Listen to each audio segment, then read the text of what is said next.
उसे ये सोच कर निकाला गया था कि वो सबसे बेकार, निकम्मा और कमजोर है, पर वो सबसे ओवर पावरफुल नाइट बनकर सबके होश उड़ा देता है। एक वक्त था जब गिडियोन, जो कि हीरो रूडी का भाई था, उसके साथ हीरो पार्टी का हिस्सा था, पर रूडी का विश्वसनीय सलाहकार एरिस ये मानता था कि बिना अपनी लेजेंडरी तलवार के गिडियोन किसी काम का भी नहीं है। जब गिडियोन एक आम सी बैरियर को नहीं तोड़ पाता सिर्फ एक नॉर्मल तलवार के साथ, तब एरिस उसे निकम्मा कहकर पार्टी से बाहर कर देता है। उसके बाद गिडियोन अपना नाम बदलकर रेड रख लेता है और अपनी नई जिंदगी को शुरू करता है। कुछ समय के बाद हमें रेड एक जंगल में जड़ी बूटियां इकट्ठा करते हुए दिखाई देता है। फिर वो नीचे देखकर जेल्टोन के बॉर्डरलैंड रीजन का दृश्य देखने लगता है। हमें पता चलता है कि ये देश दुनिया की अंतिम दीवार से नॉर्थ और ईस्ट में गिरा है, जबकि बाकी सभी मार्स लैंड है। इस वजह से यहाँ पहुँचना बहुत ही मुश्किल है और इसका कोई भी स्ट्रैटेजिक महत्व भी नहीं है। इस वजह से जेल्टोन का विकास रुक गया और यहाँ सिर्फ भटकने वाले और अकेला रहने वाले लोग आते हैं। पर रेड को ये जगह अपने लिए बिल्कुल सही लगती है और अपनी जड़ी बूटी एडवेंचरस गिल्ड में बेचने के लिए जाता है, जहाँ एक लड़की मारिया उससे 130 पैलेस में जड़ी बूटियां खरीदती है। जब वहाँ के नए एडवेंचरस उससे पूछते हैं कि वो अपनी पुरानी ब्रॉन्ज तलवार क्यों नहीं बदल रहा, तो रेड उन्हें बताता है कि उसका सपना एक एपोथेकेरी खोलना है, क्योंकि उसे आराम भरी जिंदगी पसंद है। जब वो गिल्ड से निकल रहा होता है तब उसकी मुलाकात एक लड़की टेंटा से होती है। टेंटा उसे बताता है कि वो अपने पिता के लिए लंच लेकर जा रहा है। फिर वो रेड से कहता है कि वो बड़ा होकर एक कारपेंटर बनेगा ताकि वो रेड के लिए एक दुकान बना सके, भले ही उसको अभी तक अपनी डिवाइन ब्लेसिंग के बारे में नहीं पता हो। फिर वो रेड से पूछते हैं कि उसके पास कौन सी ब्लेसिंग है, पर रेड इस बात को टाल देता है और उसे याद दिलाता है कि उसे अपने पिता को लंच देने जाना चाहिए। उसके बाद हमें डिवाइन ब्लेसिंग के बारे में पता चलता है। ये एक प्रकार की शक्ति होती है जो कि हर व्यक्ति को उसके क्लास के मुताबिक मिलती है, जैसे कि सर्वाइवल स्किल जो उसे भटकने नहीं देती और जड़ी बूटियां ढूंढने में मदद करती है। जंगल में रेड एक ऑल बियर से मुश्किल से बचकर निकलता है और फिर गाँव लौटता है। वहाँ एडवेंचरस गिल्ड के लोग उसका इंतजार कर रहे होते हैं। वो लोग उसे बताते हैं कि जंगल में एक ऑल बियर दिखाई दिया है और हमें पता चला है कि रेड एक डी रैंक एडवेंचरर है। जब एक एडवेंचरर एल्बर्ट उससे कहता है कि वो उन्हें पहाड़ों के रास्ते से गाइड करे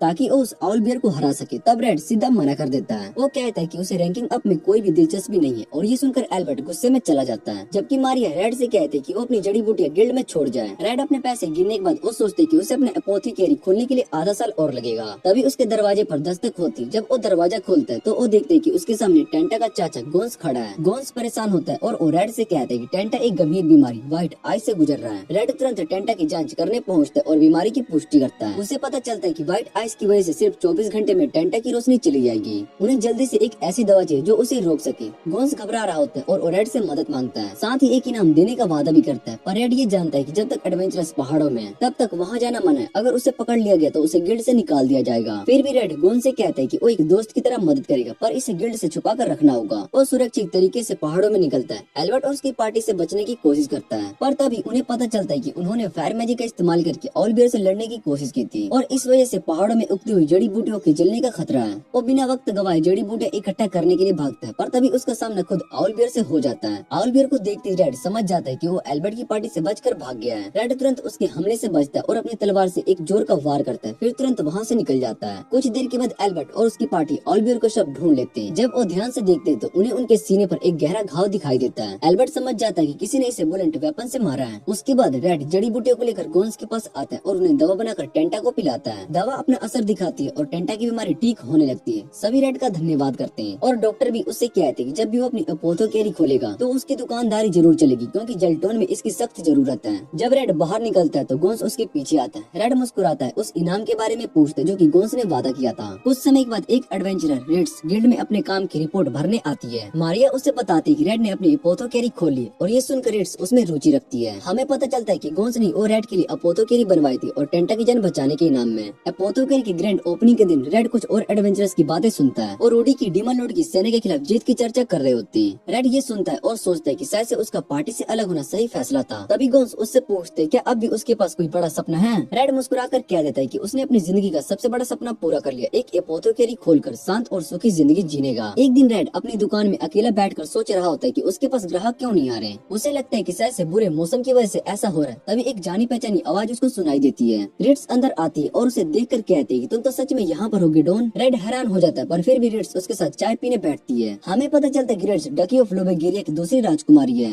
रेड सोचता है कि आखिर वो यहाँ जेल्टोन में क्या कर रही है। जब वो उससे पूछते हैं तो रेड्स बताते हैं कि उसने राजगद्दी और राजनीति छोड़ दी क्योंकि पॉलिटिक्स ने उसके परिवार को तोड़कर रख दिया था। फिर वो रेड से पूछती है कि उसने अपना नाम रेड क्यों चुना। रेड हल्का सा मुस्कुराता है और वो कहता है कि उसने ये नाम उसके और रेड से प्रेरित होकर रखा है। ये सुनकर रेड्स हल्का सा शर्माती पर इस बात से बहुत ही खुश भी होती है। जब रेड उससे कहता है कि कैसे हीरो की पार्टी से उसे निकाल दिया गया था तो रेड्स को गुस्सा आ जाता है। वो इस बात को अस्वीकार मानते हुए कहती है कि रेड ने हमेशा अपना सब कुछ लगा दिया था उस पार्टी के लिए और उनका ऐसा करना बिल्कुल भी सही ही नहीं था। रिट्स रेड से पूछती कि रूडी और पार्टी के दूसरे सदस्य इसे स्वीकार करने के लिए तैयार थे। रेड हल्का सा मुस्कुराकर कहता है कि ऐसा लगता है कि जैसे उन्हें मेरी कोई भी जरूरत नहीं है, क्योंकि वे मेरे बिना युद्ध को जीत रहे हैं। और रिट्स के लिए एक कप चाय बनाकर लाता है और रिट्स एक सिप लेती है और मुस्कुराती है। ये चाय और भी बेहतर लग रही है, शायद से इसलिए क्योंकि तुमने इसे बनाई है। एक फ्लैशबैक में दिखाया जाता है कि रिट्स एक बार में पार्टी के साथ बैठी होती है। तभी वो देखती है कि एक बूढ़ा आदमी एक हुडेड महिला को परेशान कर रही है। बिना किसी हिचकिचाहट के वो आदमी को जोर से नीचे गिरा देती है, जिससे कि वो घबरा कर भाग जाता है। तभी हमें पता चलता है कि वो महिला कोई और नहीं बल्कि रिट्स थी। वो हीरोज पार्टी की तरफ देखते हुए कहती है कि उसे उनकी मदद की जरूरत नहीं है, क्योंकि वो लोगेरिया की राजकुमारी है, और ये कहकर वहाँ से चली जाती है। रेड रिट्स से कहते हैं कि वो उस दिन अपनी सच्ची भावनाएं नहीं दिखा रही थी, पर रिट्स इसका विरोध करती है और वो कहती है कि वो ईमानदार हो सकती है। फिर दोनों एक पुरानी याद में खो जाते जब पहाड़ों में वो जानकारी इकट्ठा कर रहे थे। रिट्स बताती कि उसने वहाँ पर एक अनोखे निशान को देखी जो एक कैबिन तक लेकर जा रहे थे। दोनों इस बात पर चर्चा करते कि ये निशान क्या मतलब रखते हैं। उन्हें शक होता है कि शायद से डीमन लॉर्ड की सेना का इसमें हाथ है। रिट्स एक साथ मिलकर काम करने का सुझाव देती है, पर रेड मुस्कुराकर कह देता है कि लोगेरिया हमेशा से अपनी लड़ाई खुद लड़ती है और बिना किसी हीरो की मदद के वो जीत हासिल करती है।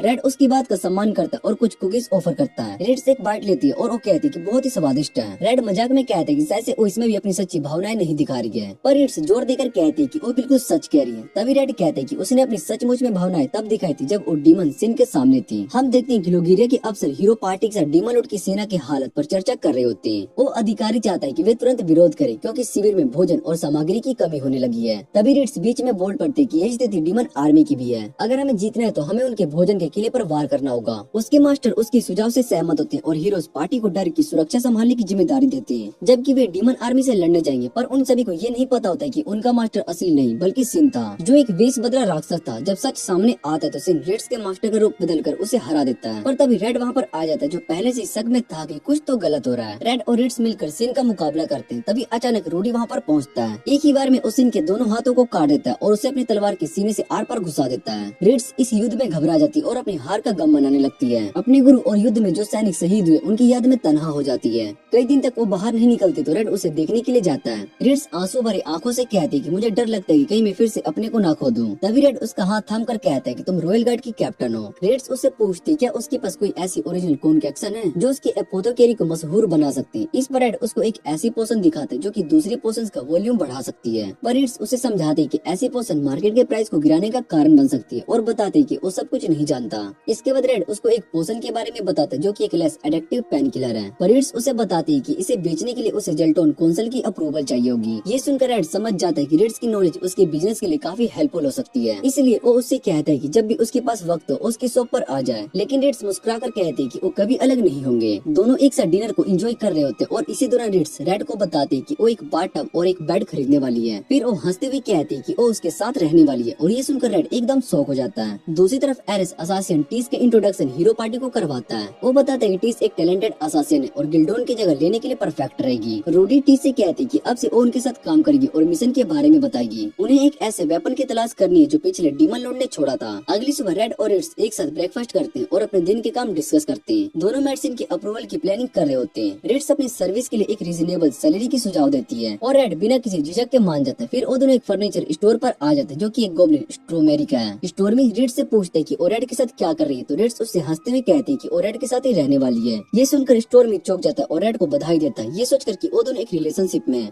रेड थोड़ा कंफ्यूज हो जाता है और स्टोर में से पूछता है कि वो रिट्स के साथ इतना अच्छा व्यवहार क्यों कर रहा है। इस पर स्टोर में मुस्कुराकर कहता है क्योंकि रेड के अलावा रिट्स एक ऐसी कस्टमर है जो हमेशा उसको फुल प्राइस देती है। रिट्स एक बेड खरीदती है और उसे शॉप तक डिलीवर करवाने का कहकर वो दोनों अगले डेस्टिनेशन की तरफ निकल जाते हैं। रास्ते में रिट्स कहते हैं स्टोरमी की शॉप में हमेशा अच्छे आइटम्स होते हैं। रेड इस पर हाँ में हाँ मिलाता है और वो बताता है कि ये सब स्टोरमी के क्राफ्टमैन ब्लेसिंग के लेवल अप होने की वजह से है। फिर हमें ब्लेसिंग्स के बारे में बताया जाता है। ये ब्लेसिंग्स ऑलमाइटी डैमेज के द्वारा रैंडमली दी जाती है बिना किसी इंसान के स्टेटस को देखे, और किसी ब्लेसिंग्स को लेवल अप करने का एक ही तरीका एक ऐसे इंसान को मारना जिसके पास कोई भी ब्लेसिंग हो। इस वजह से ये दुनिया एक वायलेशन की जगह बन चुकी है। तभी रेड देखते हैं कि एक लड़का टेंटा को बुली कर रहा है और वो तुरंत बीच में आ जाता है और लड़ाई रोक देता है। बुली रेड पर पत्थर फेंकता है पर रेड उसे आसानी से रोक देता है। वो उस लड़के से कहता है कि अगर लड़ने का शौक है तो अपनी स्किल मोस्टर से लड़ने के लिए यूज करो। ये सुनकर वो लड़का भाग जाता है। रेड टेंटा की चोटों को देखने लगता है। तभी टेंटा उसको अपने दोस्त एल से मिलवाता है जो खुद भी इंजर्ड होता है। तभी रिट्स वहाँ पर पहुँचती है और टेंटा उसे रेड के साथ देखकर हैरान हो जाता है। रिट्स हंसते हुए बताती है कि वो दोनों अच्छे दोस्त है और अब से वो रेड के साथ रहने लगेगी। ये सुनकर टेंटा और भी ज्यादा सरप्राइज हो जाता है। रेड टेंटा से पूछते कि वो उस बड़े लड़के के साथ क्यों लड़ रहा था, तो टेंटा बताता है कि लड़ाई एडम ने शुरू की थी। एल भी बीच में बोल पड़ता है कि एडम पहले ऐसा नहीं था पर आज वो काफी ज्यादा गुस्से में रहता है। जाता है। ये सुनकर रेड सोचता है कि शायद से उसको अभी अभी अपनी ब्लेसिंग मिली है। रेड समझाता है कि ब्लेसिंग्स एक इंसान की पर्सनैलिटी पर असर डालती है।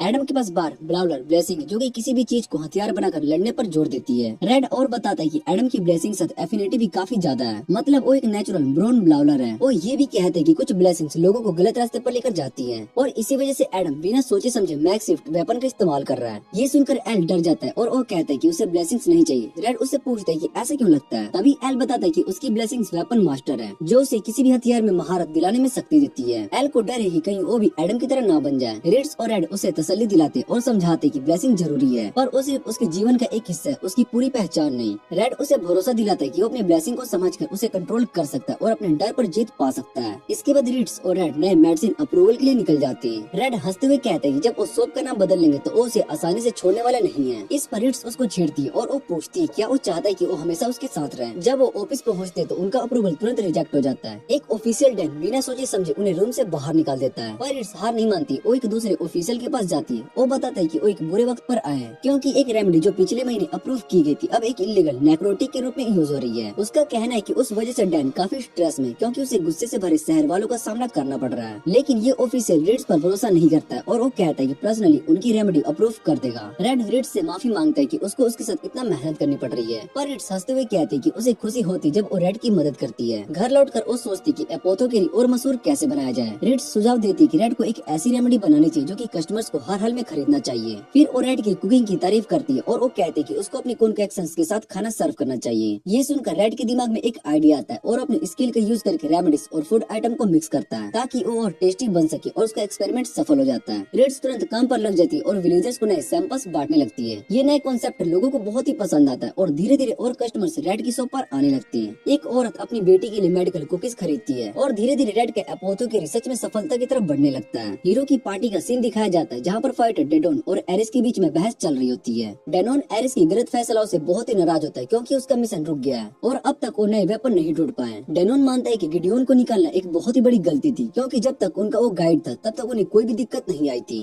और रूडी से इजाजत मांगता है कि वो उसे ढूंढने जाने दे और रूडी इजाजत दे देती है। डेनोन क्लेरिक थियोडोरा से बात करता है और एरिस पर अपने शक का इजहार करता है। वो बताता है कि उनकी दोस्त यारा भी इसी वजह से पार्टी को छोड़कर जा चुकी है क्योंकि उसे एरिस के फैसले पसंद नहीं थे। डेनोन कहता है कि भले ही उसने गिडियोन की गलतियों पर नासुक होकर उसे क्रिटिसाइज किया हो पर उसने कभी भी बोझ नहीं समझा, अब उसे ढूंढने के लिए तैयार है। इधर एड सोचता है कि उसने कभी भी ये नहीं सोचा था कि एक दिन वो राजकुमारी के साथ मिलकर एपोथोकेरी चलाएगा। तभी कुछ एडवेंचरस शॉप पर आते हैं और ये देखकर वो हैरान हो जाते कि रिड्स यहाँ पर काम कर रही है। रिड्स उन्हें बताते हैं कि उसने एडवेंचरिंग छोड़ दी और अब वो रेड के साथ रह रही है। ये सुनकर वो सभी और भी ज्यादा चौंक जाते और उनमें से एक इतनी उदास हो जाती है कि बिना कुछ बोले शॉप से बाहर चली जाती है और उसके साथ ही उसके पीछे पीछे चले जाते हैं। रिड्स हंसते हुए कहते हैं कि उसका मन मीट पीने के लिए हो रहा है और वो लाने के लिए चली जाती है। तभी एल्बर्ट शॉप पर आता है और रेड से पूछते हैं क्या उसने आउलबियर को मारा था। रेड मना कर देता है पर एल्बर्ट बताता है कि उस आउलबियर के जख्म ब्लंट वेपन से दिए गए थे जो कि रेड के ब्रोंज स्वॉर्ड के लक्षण से मिलती है। रेड फिर भी डिनाई कर देता है जिस पर एल्बर्ट नाराज हो जाता है और उस पर तलवार टान देता है। वो कहता है कि वो असल में उसे अपनी पार्टी में शामिल करने का सोच रहा था पर तभी रिड्स उस पर अपने स्वॉर्ड से अटैक कर देती है। वो गुस्से में कहते हैं कि अगर एल्बर्ट ने रेड को छुआ भी तो वो उसे जान से मार देगी। रेड उसे शांत करता है और पूरा मामला समझाता है। फिर रिड्स एल्बर्ट से कहते हैं कि वो तुरंत वहाँ से चले जाए। एल्बर्ट के चले जाने के बाद रिड्स रेड से कहते हैं कि उसे मार देना चाहिए था पर रेड समझाता है कि एल्बर्ट को मारना बेकार हुआ क्योंकि वो जेलुटन का मात्र एक बी रैंक का एडवेंचरर है। रेड्स ये सुनकर सोच में पड़ जाती है और वो सोचती है कि रेड ने अपना बचाव क्यों नहीं किया। रेड मुस्कुराता है और वो कहता है कि उसे पता है कि एल्बर्ट हद से ज्यादा नहीं जाएगा। फिर वो रेड्स का शुक्रिया अदा करता है कि उसने उसकी रक्षा की। उस रात वो डिनर के दौरान एपोथोकेरी की सफलता का जश्न मनाते हैं। तभी रेड्स उसे याद दिलाते हैं कि उन्हें एक बाथटब लेना है। रेड कहते हैं कि उसने पहले ही गॉन से कह दे कि वो एक बाथटब बना दे। रेड्स हंसते हुए कहती है कि वो चाहती है कि बाथटब इतना बड़ा हो कि दो लोग आराम से बैठ सके। उसका ये कहना था कि उसे बड़े टब्स पसंद थे पर रेड उसकी इस बात पर शर्म से लाल हो जाता है। शर्म को छुपाने के लिए वो एक सुझाव देता है कि उन्हें छुट्टी के दिन सौना जाना चाहिए। रेड्स मान जाती है और अगले दिन वो सौना पहुंचते हैं। वहाँ रेड का एंडोरेंस कंपटीशन चालू होता है स्टॉर्मी और गोन्स के साथ। स्टॉर्मी और गोन्स रेड को छेड़ते हैं और उसके और रेड्स के रिश्ते पर मजाक उड़ाते हैं पर रेड उन्हें कह देता है कि वो अपने काम से मतलब रखे, बीच में टांग न अड़ाए। थोड़ी देर के बाद रेड उठता है और स्टीम बढ़ाता है जिससे कि गोन्स बेहोश हो जाता है। सब उसे बाहर लेकर जाते हैं जहाँ पर उसकी बहन नाव उसे डांट डांटती है कि वो अपने आप को इतना थका क्यों रहा है। तभी स्टोर्मी देखता है कि सौना में कस्टमर कम हो गए हैं। सौना के मालिक नेफ बताता है कि एक नए बाट हाउस के खुलने के बाद से उनका बिजनेस गिर गया है। नाउ ये सुनकर नाराज हो जाती है और नेफ से कहती है कि अगर वो ड्रिंक्स सर्व करता रहेगा तो वो हमेशा यहाँ पर आती रहेगी। रिट्स नेफ से बियर मांगती है और धीरे धीरे सब लोग उसके साथ शामिल हो जाते हैं। घर लौटने के बाद रेड और रिट्स सोचते हैं कि नेफ के सौना में ज्यादा ग्राहक कैसे लाए, जबकि रेड उन्हें थकान दूर करने के लिए उसको हर चाय पिलाता है। तभी अचानक उसके दिमाग में एक आइडिया आता है। वो सीधा नेफ के पास जाता है और एक बोरी उसके हाथ में थमाता है। फिर समझाता है कि इसे वो अपने सौना में एक स्टीम थेरेपी ऑप्शन में शामिल कर सकता है। नेफ इस नए तरीके के बारे में जानने के लिए उत्सुक हो जाता है तो रेड उसे बताता है कि एक वाइल्ड एल्फ्स की पुरानी टेक्निक है। इसमें लोग एक हर्बल सोप बनाकर उसे नहाते हैं जो कि उनकी थकावट को दूर करता है। रेड नेफ को बराबर शख्स सप्लाई करने की बात करता है। अगर ये आइडिया चल गया तो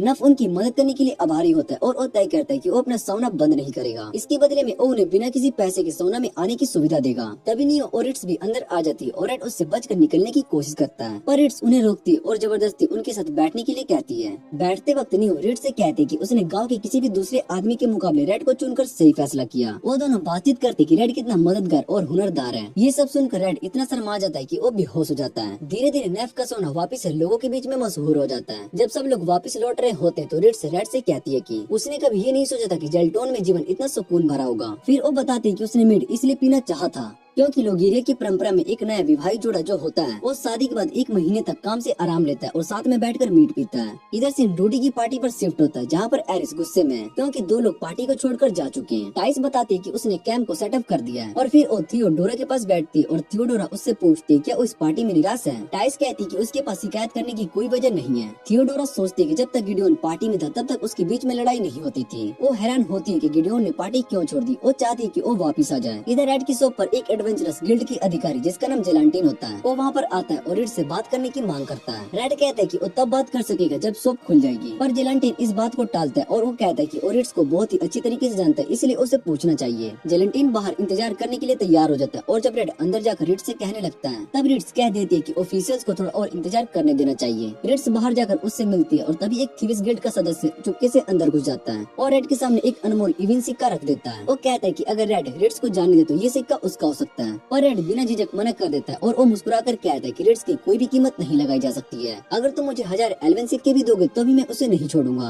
आदमी रेड की सच्चाई को समझ जाता है लेकिन फिर भी वो अपना ऑफर खुला रखता है कि अगर कभी भी रेड का मन बदले। दूसरी तरफ रिड्स भी अधिकारियों के ऑफर को मना कर देती है और उन्हें बताती है कि उसने रेड के साथ एक लाइफ टाइम कॉन्ट्रैक्ट को साइन किया है। वो उन्हें चेतावनी देती है कि अगर इन्होंने रेड को यहाँ से निकालने की कोशिश की तो वो भी उनके साथ चली जाएगी। ये सुनकर रेड बहुत ही ज्यादा खुश हो जाता है और रिड्स को एक एम्बर स्टोन का ब्रेसलेट गिफ्ट करता है। वो उसे कहता है कि इसे एक तरह का डाउन पेमेंट समझ लो तुम्हारे लाइफ टाइम एम्प्लॉयमेंट के लिए। रिड्स हंसी मजाक में कहती है कि ऐसे गिफ्ट देने से कोई गलत मतलब ना समझ ले। ये सुनकर रेड शर्मा जाता है और वो कहता है कि अगर ऐसा है तो उसके लिए कोई और जेम स्टोन खरीद लेगा, पर रिड्स मुस्कुराती है और वो कहती है कि उसके लिए कोई भी जेम स्टोन चलेगा, बस ये जरूरी है कि गिफ्ट रेड की तरफ से होना चाहिए। दूसरी तरफ 2 लोग आपस में बात कर रहे होते हैं और वो सोच रहे होते हैं कि किसी तरह रिड्स वापस से एडवेंचर गिल्ड में आ जाए क्योंकि वो एक वाइल्ड कार्ड है और अगर गिल्ड उस पर नजर नहीं रख पाएगा तो उसके लिए मुसीबत खड़ी हो सकती है। इधर रिड्स सोच रही होती है कि उसने कभी भी ये नहीं सोचा था कि वो रेड के साथ इस तरह से रहेगी। उसे अपनी पुरानी यादें याद आती जब वो रेड के साथ हीरोज पार्टी में थी। एक फ्लैशबैक दिखाया जाता है जिसमें लोगवेरिया डीमन किंग की सेना के सामने टिक नहीं पा रहा होता है, इसलिए वो सब डिसाइड करते हैं कि वो मदद के लिए पड़ोसी राज्य में डची ऑफ सनलैंड जाएंगे, लेकिन वहाँ तक पहुँचने के लिए उन्हें डीमन लॉर्ड की रक्षा रेखा को तोड़नी पड़ेगी। गिडियोन एक तरीका सुझाता है बी वॉचिंग वुड्स के रास्ते चलना क्योंकि डीमंस इस जंगल में कदम नहीं रखना चाहते। उनका पहला पड़ाव एक गाँव होता है जो की जंगल के बिल्कुल किनारे बसा होता है।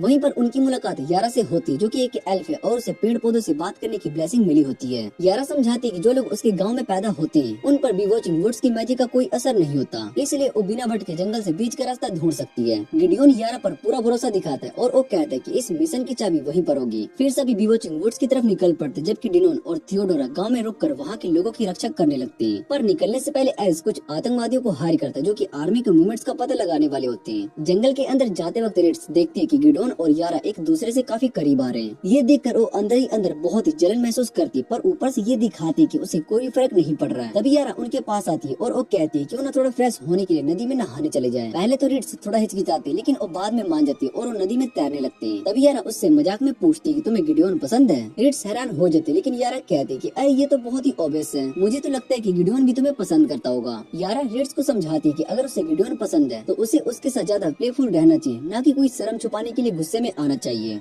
रिड्स हंसी में यारा से पूछती है अगर तुम्हें इतना सब पता है तो क्या तुम गिडियोन के लिए कुछ फील करती हो? यारा हल्की सी सांस लेती है और सिर्फ कहती है कि नहीं, मैं इंसानों से प्यार नहीं करती, क्योंकि उनकी जिंदगी हमारी तुलना में बहुत ही छोटी होती है। और रिड्स को बताती है कि उसके लिए गिडोन एक गहरा दोस्त है और वो ये चाहती है कि गिडोन अपनी खुद की जिंदगी जिए बिना किसी बोझ के, क्योंकि अब तक वो सिर्फ अपनी पार्टी के लिए लड़ता रहा। यारा रिड्स से कहती है कि वो और गिडोन एक दूसरे के लिए बिल्कुल सही साथी हो सकते हैं, तुम दोनों एक दूसरे का सहारा बन सकते हो। वो कहती है। रिड्स मान लेती है कि गिडोन ज्यादा बोझ उठाता है, लेकिन यारा उसका ध्यान हटा देती है और कहती है कि ये जरूरी नहीं है कि सब कुछ बराबर हो, कभी कभी बस साथ होने से ही बात बन जाती है। फिर सब अपनी यात्रा को जारी रखते हैं, लेकिन रास्ते में उनका सामना एक डीमन लॉर्ड की सेना स्काउट से हो जाती है। उन्हें पता चलता है कि एरिस ने जो आतंकवादी हायर किए थे उन्हीं ने इनके बारे में दुश्मनों को बता दिया है। गिडियोन तुरंत एक योजना बना लेता है कि मैं और यारा इन्हें अपनी तरफ खींच लेंगे, जबकि रिड्स और रिटी इनका रेखा तोड़कर आगे बढ़ेंगे। ये योजना काम करती है और सब मिलकर दुश्मन के स्काउट्स को हरा देते हैं। रूडी अपनी तलवार से एक एक को खत्म कर देती है। जंग खत्म होने के बाद जब गिडियोन वापस पार्टी से मिलता है तो रूडी उसे जोर से गले लगा लेती है और वो कहती है कि मुझे माफ करना, मैंने तुम्हारे लिए बहुत ही खतरा डाल दिया। बाद में सब पड़ोसी राज्य से मदद लेकर वापस लौटते हैं तो रिच डिसाइड करती है कि वो हीरोज पार्टी में वापस नहीं जाएगी, मैं लोग गिरिया में रहूंगी और इसे दोबारा से बनाने में मदद करूंगी। वो सोचती है वो नहीं चाहती कि रूडी और गिडियोन के बीच में कोई रुकावट आए। रिच आज भी थैंकफुल महसूस करती है कि उसकी जिंदगी दोबारा से रेड के साथ जुड़ी है। उसे ये नया जीवन और ये सादगी भरी जिंदगी बहुत ही पसंद आती है। जब वो एक डिलीवरी देने के लिए जा रही होती तब एक एडवेंचरर उससे मिलता है। वो धमकी भरे अंदाज में कहता है कि मैं राजा को बता दूंगा कि तुम एक आदमी के साथ रह रही हो, लेकिन रिड्स उसकी धमकियों से जरा भी नहीं घबराती। वो बस मुस्कुरा कर कह देती कि मुझे इस जिंदगी से कोई शिकायत नहीं है, ये तो पहले से कई बेहतर है। ये कहकर वो अपनी डिलीवरी पूरी करने के लिए वापस चली जाती है। दूसरी तरफ रूडी अपने टेंट में जाग रही होती है और उसके दिमाग में सिर्फ एक ही बात चल रही होती है। उस दिन जब उसने सुना था कि जब उसका भाई पार्टी को छोड़कर चला गया। फ्लैशबैक में हमें दिखाया जाता है कि एरिस ने उससे झूठ बोला, गिडियोन ने खुद ही पार्टी छोड़ दिया, मैं तो उसे रोक रहा था। रूडी तुरंत महसूस कर लेती कि वो एक झूठ है और गुस्से में आकर वो बिना सोचे समझे एरिस पर हमला कर देती है। पर अगली पल उसे अपनी गलती का एहसास होता है और तुरंत उसे हील करती है, लेकिन उसके अंदर एक कमी सी महसूस होती है, जैसा उसके जीवन का हिस्सा चला गया हो। जब से गिडियोन पार्टी से चला गया तब से रूडी रोज डॉक्टर न्यूमैन के पास जाती है दवाइयों को डिलीवरी करने, लेकिन एक दिन उन्हें बाहर शोर शराबा सुनाई देता है। जब वो देखने के लिए जाते तो एक आदमी बेहोश पड़ा होता है। उसकी हालत को देखकर रेड कहता है कि इसका हार्ट रेट बहुत ही बढ़ गया, उसे तुरंत एक एंटीडोट देना होगा। डॉक्टर न्यूमैन हैरान होकर पूछते हैं कि तुम्हें ये कैसे पता। रेड हल्का सा मुस्कुरा कर कहता है कि मैंने अपनी फर्स्ट एड स्किल को मैक्स कर रखी है, इसका मतलब मुझे बीमारी की वजह पता ना भी हो फिर भी मैं सिम्टम्स को कम कर सकता हूँ। जैसे ही एंटीडोट दिया जाता है वो आदमी होश में आ जाता है और डॉक्टर न्यूमैन समझाता है कि ये सब रिसेंटली प्रूव्ड एक नए ड्रग की ओवरडोज की वजह से हुआ है और रेड को चेतावनी देता है कि अगर ये दवाइयों के गलत इस्तेमाल चल रहा है तो ऐसे केस और भी बढ़ सकते हैं। और रेड से गुजारिश करता है कि वो अपनी दुकान में जरूरी दवाइयों का स्टॉक बना के रखे। शाम को जब रेड घर लेट आता है तो रेड उससे डांटने लगती है, तुम इतनी देर तक कहाँ थे। लेकिन जैसे ही रेड उसके लिए खाना बनाता है और उसे सारी हाल बताता है तो रेड्स का गुस्सा पिघल जाता है। ठीक है माफ किया, लेकिन अगली बार मत करना, रेड्स कहती है और खुश होकर अपना खाना खाने लगती है।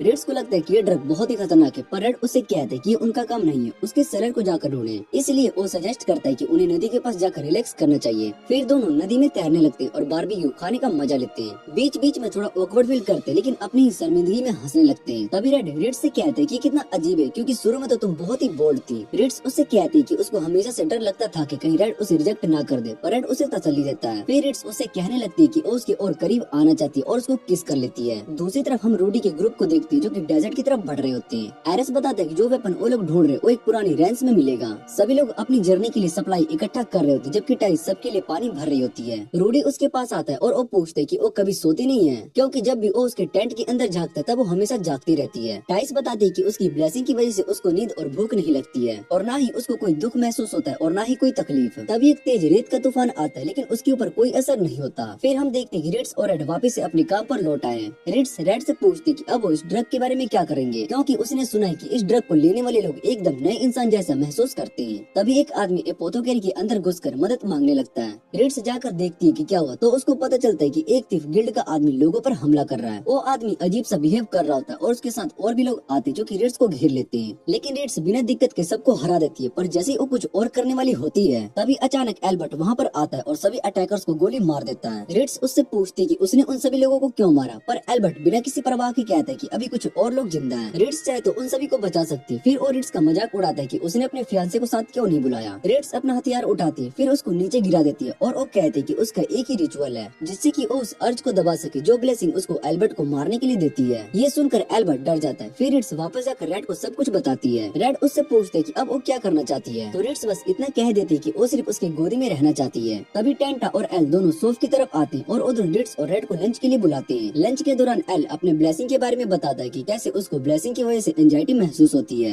रेड उसको बताता है कि शायद से ऐसा इसलिए हो रहा है क्योंकि उसने अभी तक एक प्रॉपर वेपन चूज नहीं किया होगा। ये सुनकर एल सोचने लगता है कि क्या वो अपने असली सेल्फ को खो देगा अगर उसने एक वेपन चुना। तभी रिड्स एल से पूछती है कि जब वो बड़ा होगा तो क्या करेगा। एल कहता है कि वो अपने फादर के काम में मदद करेगा। तो रेड सजेस्ट करता है कि अगर वो छुरी चलाने में एक्सपर्ट बन जाए तो वो रोप्स को काट कर कार को अपलोड करने में मदद कर सकता है। पर फिर वो एल को समझाता है कि उसे वेपन ध्यान से चुनना चाहिए। बच्चे उनका शुक्रिया अदा करके घर लौट जाते हैं और तभी एक औरत जिसका नाम रेहा होता है शो पर आती है और एल्बर्ट के ग्रुप की तरफ से माफी मांगती है। रिड्स उससे तसल्ली देती है लेकिन ये सोचने लगती है कि एल्बर्ट आखिर क्या कर रहा है। रेहा बताती है कि एल्बर्ट अपने ग्रुप का एक्स्ट्रा गिल्ड क्विस्ट को डाल रहा है ताकि सुस्त मौसम गर्मियों के महीने का सामान भर सके। वो समझाती है कि एल्बर्ट दूसरे के इमोशन को नहीं समझता क्योंकि उसकी चैंपियन ब्लेसिंग उसको महान काम करने के लिए मजबूर करती है, पर क्योंकि उसने अपनी ताकत को पूरी तरीके से नहीं समझा इसलिए वो जेल्टोन में अटक गया जिसे वो पसंद नहीं करता। रेड उसको यकीन दिलाता है कि एल्बर्ट जेल्टोन नहीं छोड़ेगा क्योंकि वो यहाँ का चैंपियन बनने की कोशिश कर रहा है। रेहा को ये सुनकर सुकून मिलता है। दूसरी तरफ हम डेनोन को एक बार में देखते हैं जो गुस्से और निराश में शराब पी रहा होता है।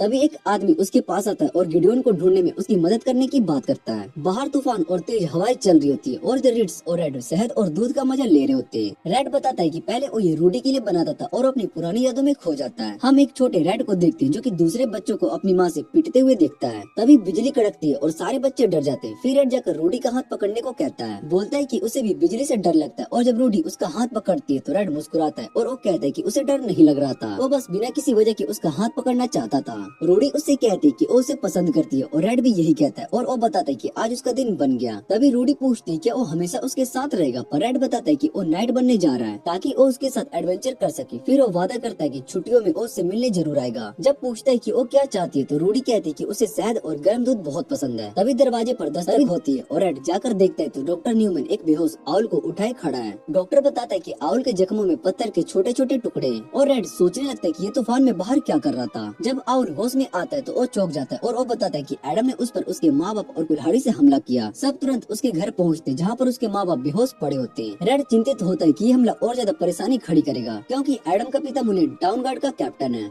अटैक के बाद एडम गायब हो जाता है और गांव वाले गुस्से में आकर नए की मांग करते हैं, पर टाउन गार्ड कोई भी एक्शन लेने से इनकार कर देता है। एल के माँ बाप प्रोटेस्ट के प्रतीक बन जाते हैं और एल को रेड और रिट्स के भरोसे छोड़ देते हैं। अगली सुबह नाश्ता करते वक्त एल रिट्स से तलवार सीखने को कहता है। रेड रिट्स की तारीफ करता है पर वो कहते हैं कि ये सब एल की ब्लेसिंग की वजह से हो रहा है जो उसे अपने वेपन चलाने का कॉन्फिडेंस देती है। रिट्स परेशान होती है कि वो एक अच्छी टीचर नहीं बन पाई क्योंकि वो चाहती है कि एल भी वही सीखे जो उसके मास्टर ने उसको सिखाया था, पर रेड उसे तसल्ली देता है कि वो एक बढ़िया टीचर होगी। तभी नेल और गोंस दौड़ते हुए घर की तरफ आते और वो बताते कि टाउन गार्ड ने टेंटा को पकड़ लिया। जब वो अपने मोहल्ले में खेल रहा था रेड और रिट्स तुरंत जेलेटेन के पास आ जाते हैं और टाउन गार्ड के साथ मिलकर इंक्वायरी करने की मांग करते हैं। जेलेटेन मदद के लिए हाँ कह देता है क्योंकि इससे रिट्स उसके एहसान में आ जाएगी। जेलेटेन कहता है कि उसे न्यू सेट जैसे जवान लोग देखना पसंद नहीं है और वो उन्हें एक चिट्ठी देता है जो कि कैप्टन मुलेन को देनी होती है क्योंकि मुलेन उस पर एक एहसान उधार करता है। रेड और रिट्स उसके हेडक्वार्टर पहुंचते जहाँ पर मुलेन बताता है कि टेंटा से बस पूछताछ करनी है, पर उसको बांध दिया गया और ये उसने नहीं सोचा था। वो तुरंत टेंटा को रिहा कर देता है और उसके साथ किए गए बर्ताव के लिए माफी भी मांगता है। रेड मुलेन से पूछते है कि उसने ऐसा क्यों किया तो मुलेन बताता है कि एडम शायद साउथ मार्स के किसी व्यक्ति के हाथों मारा गया। पिछले हमलों के बाद वहाँ के लोग और टाउन गार्ड के बीच की दूरियां बढ़ गई है। मुलेन बताता है कि लोगों का मानना है कि एडम ने एल और उसके माँ बाप पर हमला नहीं किया था, लेकिन एल जोर देकर कहता है कि उसने सब अपनी आंखों से देखा था। मुलेन कहता है कि वो एल की बात को कन्फर्म नहीं कर सकता क्योंकि नए हमले में कुछ हत्याएं अभी तक समझ में नहीं आए। टेंटा भी इस बात पर सहमत होता है और वो कहता है कि उसे नहीं लगता कि एडम ने हमला किया था क्योंकि जब उसने टेंटा को मारा तो तुरंत माफी भी मांग ली थी। उसने बताया था कि उसका सपना टाउन गार्ड ज्वाइन करना है जो लोगों की रक्षा करता है न कि उन्हें चोट पहुंचाता है। मुलेन फिर से रेड और रिट्स से अकेले बात करने के लिए कहता है और उनसे मदद मांगता है। रेड उससे पूछते कि एडम नए नरकोटिक का शिकार था, पर मुलेन सीधा मना कर देता है। वो कहता है कि उसने एडम को हमेशा से इन चीजों से दूर रहने की सलाह दी थी। रेड कहता है कि इस हमले और नए ड्रग में काफी समानताएं हैं, लेकिन मुलेन कहता है कि इसे प्रूफ करने का कोई तरीका नहीं है क्योंकि किसी के पास भी ऑपरेशन स्किल नहीं है। वो बताता है कि हो सकता है कि ये ड्रग नए लोगों को नए ब्लेसिंग दे रही हो। दूसरी तरफ हम देखते हैं कि एल अपोथोकेरी में अकेला होता है। तभी एक अजनबी आदमी उसके पास आता है। रेड घर लौटता है जबकि रिट्स वहाँ पर रुक जाते जिलेटेन का काम संभालने के लिए। रेड एल को ट्रेनिंग देने का फैसला करता है और दोनों कुछ देर तक तलवारबाजी की प्रैक्टिस करते हैं। जब दोनों थक जाते हैं तो एल रेड से पूछते कि अगर वो इतना अच्छा फाइटर है तो सिर्फ एक डी रैंक एडवेंचरर ही क्यों है।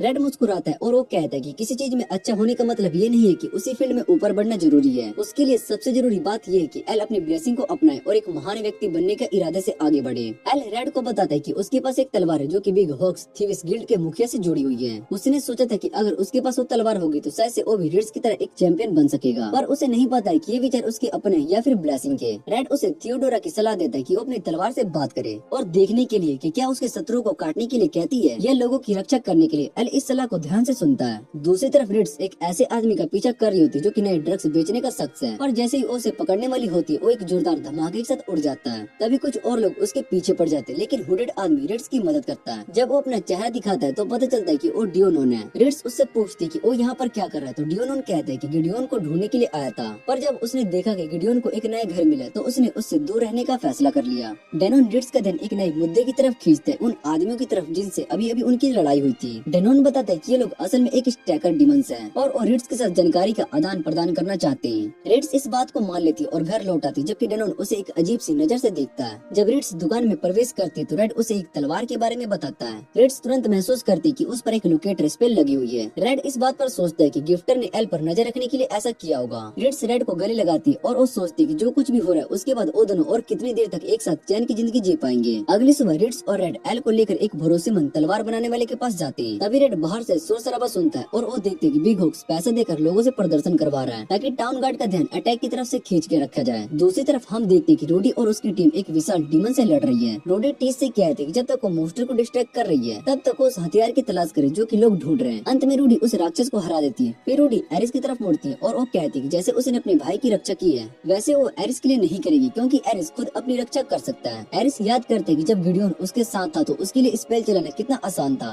लेकिन वो इस विचार को झटक देता और उसकी जगह ये सोचता है कि शायद से अब सब कुछ मुश्किल लग रहा है क्योंकि टीम के दूसरे सदस्य छोड़कर चले गए। टाइस वापस आती है और जो उसने ढूंढा वो बताती है कि पिछले डीमन लॉर्ड के पास एक एयरशिप थी। सब तुरंत उस एयरशिप पर चढ़ जाते हैं और टाइस पूछती क्या रूडी कहीं जाना चाहती है। रूडी कहती है कि हाँ, पर अभी उसका ध्यान हीरो होने की जिम्मेदारी को निभाने पर है। जेल्टोन में रिट्स और रेड अपने नए डबल बेड पर सो जाते हैं, लेकिन एल की वजह से ज्यादा करीब आने से बचते हैं। अगली सुबह रिट्स एल की तलवार को लेकर बाहर जाती है ताकि बिग हॉक्स के लोगों को उस पर लोकेटर स्पेल के माध्यम से अपनी तरफ खींच सके, पर जैसे ही वो उनसे लड़ने लगती है उसे एहसास होता है कि ये लोग एक्स डीमन है। इसके बीच एक आदमी जो कि एल को तलवार देने वाला था एपोथोकेरी पहुंचता है और उस बिग हॉक्स के पास ले जाता है। बिग हॉक्स एल के सामने अपना परिचय देता है और वो बताता है कि उसने किस तरह से एक व्यक्ति जो कि उसके रास्ते से हटाकर अपनी ताकत बढ़ाई, जैसे कौंसिल के सामने बेकार हो गई हो, लेकिन उसकी भूख अभी भी खत्म नहीं हुई, उसे और शक्ति चाहिए। यही वजह है कि उसने एक नई ड्रग बनाई जो कि अब जेल्टोन में फैल रही है। वो बताता है कि उस ड्रग का नाम डेविल्स ब्लेसिंग है जो कि 50 एक्स डीमन के दिल से बनी है। उसके शब्द एल को हिला कर रख देते हैं। बिग हॉक्स बताता है कि एक इंसान सिर्फ एक ही ब्लेसिंग लेकर पैदा होता है जो उसकी किस्मत तय करती है, लेकिन अगर वो ब्लेसिंग उसे पसंद ना करे तो उसकी जिंदगी दुखों से भर जाती है। पर डेविल्स ब्लेसिंग इस समस्या का हल है, ये एक नया जीवन देने की शक्ति रखती है। बिग हॉक्स एल का इस्तेमाल करके लोगों को भरोसा दिलाना चाहता है ताकि वो उनका नया नेता बन सके। तभी वो एक जाने पहचाने चेहरे को अंदर बुलाता है जो कि एडम होता है। एडम आगे बढ़ता है और अपना नाम लेता है कि उसने ये ड्रग ली थी ताकि वो और शक्तिशाली बन सके।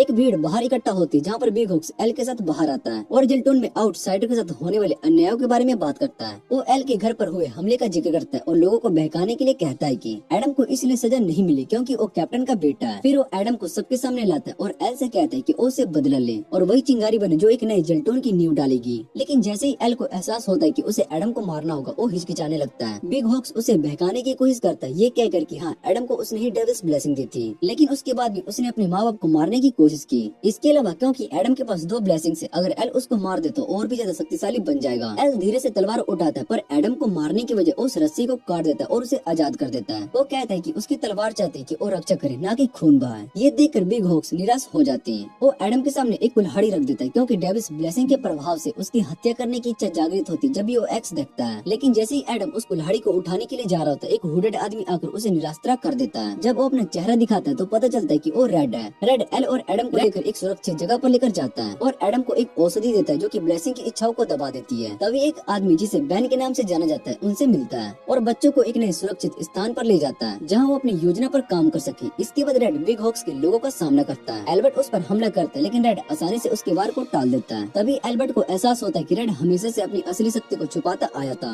रेड बिग हॉक्स से पूछता है कि वो असल में कौन है। उस पर बिग हॉक्स हंसकर कहने लगता है कि वो एक राक्षस है जो कि बिग हॉक्स के शरीर में समा गया है और उसके साथ एक समझौता किया था। लेकिन रेड कहता है कि जेल्टोन जैसे स्वस्थ शहर में उसके लिए जीना मुश्किल होगा क्योंकि यहाँ के लोग सालों तक मेहनत करते तब जाकर उन्हें ऊंचा पद मिलता है। राक्षस इस बात बात को मान लेता है और वो कहता है कि इसी वजह से उसने एल्बर्ट को चुना, क्योंकि वो एक आउटसाइडर है जिसमें एक गहरी अंधकार की भावना छुपी है। एल्बर्ट अपने मन के भरे गुस्से को व्यक्त करता है और वो कहता है कि जिल्टोन का सुस्त जीवन उसके लिए हिसाब से श्राप है। अगर वो यहाँ मर गया तो उसकी पूरी जिंदगी व्यर्थ हो जाएगी। वो कहता है कि हाँ, उसने एक राक्षस के साथ समझौता किया, लेकिन इसका मतलब ये नहीं है कि वो बुरा इंसान बन गया है। लेकिन रेड उसकी इस सोच का विरोध करता है और वो कहता है कि उसके किए गए कर्मों की वजह से पहले कई लोग उसकी जान गंवा चुके हैं। पर एल्बर्ट इसे एक बलिदान कहकर टाल देता है और वो कहता है कि उसका लक्ष्य जिल्टोन को इकट्ठा करना ताकि वो डीमन लॉर्ड के विरुद्ध लड़ाई में हिस्सा ले सके। और रेड से गुजारिश करता है कि वो भी उसके साथ है, क्योंकि उसमें एक महान हीरो बनने की कसमता है। तुम्हारी एक छोटी सी निर्णय जिल्टोन का भविष्य तय करेगी। तभी टाउन गार्ड चारों तरफ से एल्बर्ट को घेर लेते हैं। रेड सिर्फ एक हल्की सी मुस्कुराहट के साथ कहता है, मैं सिर्फ एक एपोथेकेरी का मालिक हूँ,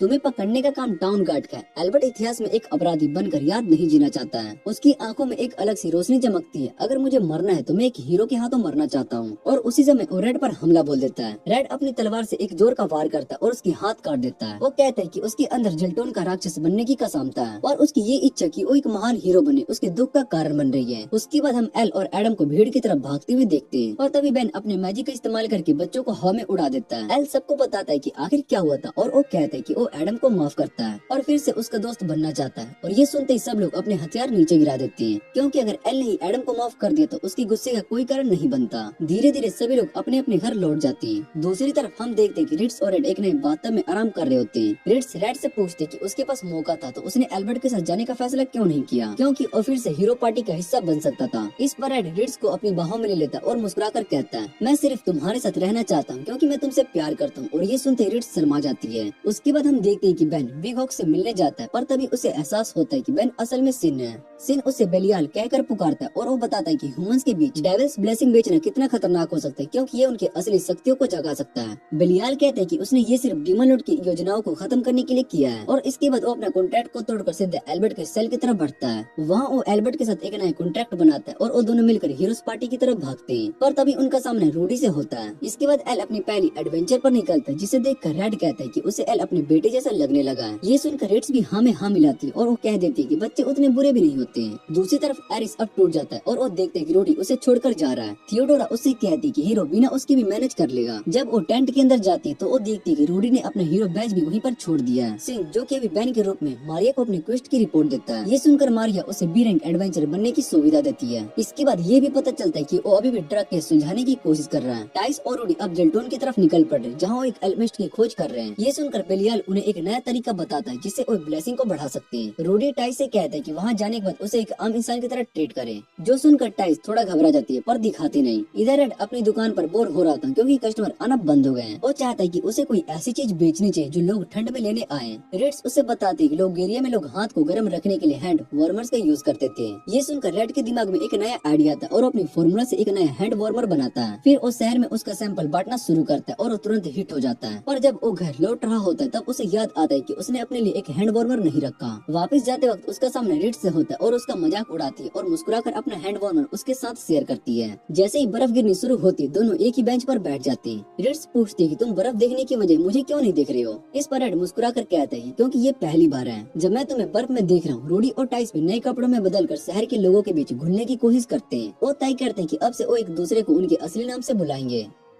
एक पतली सी पुल से गुजरते वक्त रूडी और टीस का सामने एक घमंडी नाइट ऑटो से होता है। ऑटो उनका रास्ता रोक लेता है और वो कहते हैं कि अगर आगे जाना है तो 10 पारिश देने पड़ेंगे। रूडी बिना सोचे समझे उसे पकड़ लेता है और सीधा नदी में फेंक देता है और फिर बिना रुके आगे बढ़ जाता है। दूसरी तरफ टाइस अभी भी चिंता कर रही होती है कहीं उनका असली पहचान सामने न आ जाए। कुछ देर के बाद वही पुल से रेड गुजरता है और उसे रास्ते में एक आदमी दिखाई देता है जो कि सिर्फ कपड़ों के बिना ही खड़ा होता है। ऑटो और रेड से अपने नए कपड़े और आर्मर के लिए पैसे मांगने की कोशिश करता है, पर रेड बिना कुछ सोचे समझे फिर से उसे नदी में फेंक देता है। रूडी एक मरी राक्षस को गेट तक लेकर जाता है और वहाँ के रखवालों से कहता है कि अगर ये मोस्ट जिंदा होता तो बहुत ही बड़ी मुसीबत खड़ी हो सकती। टाइस फिर से परेशान हो जाती है क्योंकि रूडी के ये इम्पल्सिव बिहेवियर कहीं उनकी पहचान को खतरे में न डाल दे। कुछ समय के बाद रेड भी उसी गेट के पास से गुजरता और एक खाने की दुकान पर रुकता है। तभी टाइस भी वहाँ पर आ जाती है और रेड उसकी हर हरकत से ध्यान से मूल्यांकन करता है और अंदाजा लगाता है कि वो एक सुविधाजनक हत्यारा हो सकती है क्योंकि उसके पास अच्छे हथियार और अपनी पहचान छुपाने में भी माहिर लगती है। दूसरी तरफ टाइस भी रेड का मूल्यांकन करती है और देखते ही समझ समझ जाती कि ये आदमी किसी समय बहुत ही सारी जंग लड़ चुका है। दोनों एक दूसरे को शक की नजर से देखते मगर कुछ कहते नहीं, बस चुपचाप अपना खाना लेकर वापस चल पड़ते हैं। रात को टाइस होटल वापस जाकर रूडी को रेड के बारे में चेतावनी देती है। वो कहती है कि रेड काफी शक्तिशाली लगता है और उसने बिना किसी दिक्कत के उसके छुपे हुए हथियारों को पहचान लिया, जो ये दिखाता है कि वो अभी भी जेल्टोन के श्रेष्ठ एडवेंचर में से एक हो सकता है। रूडी इस बात को लेकर और भी अधिक जानने की इच्छा करती है और टाइस से पूछती है कि जेल्टोन का सबसे शक्तिशाली एडवेंचरर कौन है। टाइस कहती है कि लोग बेन नाम के आदमी को टॉप एडवेंचरर मानते हैं, मगर कभी कभी जो दिखता है वो सच नहीं होता है। उसे लगता है कि रेड असल में सिर्फ एक ट्रेन नाइट हो सकता है। तभी टाइस रूडी से पूछती है क्या उन्हें रेड के साथ काम करना चाहिए या फिर उसके खिलाफ जाना चाहिए। रूडी कहती है कि अगर उन्हें एल्केमिस्ट को ढूंढना है जो कि जेल के अंदर बंद है तो वो रेड का साथ नहीं ले सकते। टाइस इस बात से सहमत होती है और वो कहती है कि अब उन्हें अपने अगले कदम को बहुत ही सावधानी से और सोच समझ कर लेने होंगे। दूसरी तरफ रेड अभी भी अपने काम में व्यस्त होता है। तभी एक परी अचानक से उसके एपोथेकेरी शॉप में आती है और घबराए हुए रेड और रेड्स को तुरंत एक मरीज के पास ले जाने के लिए कहती है। जब वहाँ पहुँचते तो उन्हें पता चलता है कि वो एक वाटर एलिमेंटल है। रेड उसके लक्षण को जांचता है और उसे पता चलता है कि उसके ऊपर एक शक्तिशाली श्राप है जो उसके आत्मिक ऊर्जा को धीरे धीरे खत्म कर रहा है। वो तुरंत एक दवा बनाता है जो उसकी सेहत को सुधारने में मदद करेगी। रेड्स अंदाजा लगाते हैं कि हो सकता है कि ये श्राप और शहर में बढ़ रही हो, ठंड का कोई संबंध हो। इसके बाद रूडी और टाइस एल्केमिस्ट गोडविन को ढूंढने के लिए निकल जाते हैं और जब रूडी उसके सामने आती है तो उसकी आंखों की ठंडी और बेजान नजर को देखकर गोडविन डर जाता है। बिना किसी विरोध के वो रूडी की हर बात मानने को तैयार हो जाता है। रूडी उसे बंदी बना लेती है और टाइस से कहती है कि वो कोई अच्छी एपोथेकेरी ढूंढे जो कि उसके घाव को भर सके। टाइस तभी याद करते कि जेल्टोन की मशहूर एपोथेकेरी जो कि लोगेरिया हैंड वार्मर्स बनाता है। ये सुनते ही रूडी और टाइस उस दुकान की तरफ निकल पड़ते हैं। रूडी जब रेड की दुकान पर पहुंचती तो एक दूसरे को देखकर चिंतित रह जाते हैं, पर रूडी का ये आश्चर्य देखते ही खुशी में बदल जाता है और वो बिना किसी शर्म के अपने भाई को गले लगाती है। गोंस और टाइस ये देखकर और भी हैरान हो जाते हैं जब उन्हें पता चलता है कि रूडी और रेड दोनों भाई बहन हैं। टाइस तुरंत रेड से पूछती है क्या गोंस को यहाँ से जाने देना ठीक होगा क्योंकि उसने सब कुछ देख लिया है, पर रेड उसे भरोसा दिलाता है कि गोंस भरोसेमंद है और कोई दिक्कत नहीं होगी। तब टाइस अपना परिचय देता है और रेड को तुरंत समझ में आ जाता है कि यही वो लड़की जो कि इसकी पुरानी जगह लेने वाली पार्टी में। वो बिना कुछ कहे बस मुस्कुराता है। टाइस उससे पूछती है क्या वो अकेला रहता है तो रेड्स के बारे में वो बताता है। फिर वो रूडी की तरफ मुड़ता है और उससे असली वजह बताता है कि क्यों उसने पार्टी को छोड़ दी थी। साथ ही वो अचानक चले जाने के लिए माफी भी मांगती है और रूडी उसकी बात को शांत मन से सुनती है और बिना किसी गिले शिकवे के कहती है कि वो एरिस को संभाल लेगी ताकि रेड वापस से अपनी पार्टी में लौट सके और उसके बिना वो ग्रुप बहुत ही अधूरा लगता है। लेकिन रेड शांत और नरम स्वर में कहता है कि वो बस वापस नहीं जा सकता क्योंकि अब उसने जेल्टोन में अपने जीवन का एक नया मकसद ढूंढ लिया। रूडी ये बात समझ जाती पर तभी वो तय करते कि वो भी जेल्टोन में रुकने वाली है ताकि अपने भाई के साथ वक्त बिता सके। तभी रेड सामान लेकर आ रही होती पर जैसे ही वो रूडी को देखती है तो वो थोड़ा आश्चर्यचकित हो जाती है। रेड उसे कहते कि तुम जेल्टोन क्यों आई हो रूडी?